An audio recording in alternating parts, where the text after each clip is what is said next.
សួស្តីបងប្អូនអរគ្នាវិញ្ញាបានត្រួតពិនិត្យលក្ខណៈបច្ចេកទេសយានជំនិះហៅកាត់តាជារបស់បងប្អូនមានបានដែលឆែកដែរទេតើមានផុតកំណត់ដែរឬនៅ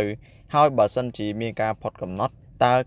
គេផាកពិន័យដែរទេហើយតើបើសិនជាមានការផាកពិន័យចំនួនប៉ុន្មានហើយតម្លៃប្រមាណផាកពិន័យយ៉ាងដូចម្ដេចបងប្អូនមានបានដឹងដែរឬនៅអញ្ចឹងបងប្អូនទៅមើលជាមួយខ្ញុំទាំងអស់គ្នាដើម្បីជាបានបងប្អូនមានភាពងាយស្រួលមែនទែនដោយបងប្អូនភ្ជាប់ជាមួយនឹងកាតគ្រីតាក់សៀនបានកតុយជាបើសិនបើមានការផុតកំណត់រយៈពេល1ខែគឺមិនត្រូវបានផាកពិន័យនោះឡើយផ្ទុយមកវិញបើសិនបើបងប្អូនប្រើប្រាស់ផុតកំណត់រយៈពេល2ខែ3ខែ1ឆ្នាំ2ឆ្នាំគឺត្រូវបានផាកពិន័យរយៈពេលទៅតាមការកំណត់គឺ1ថ្ងៃ500រៀល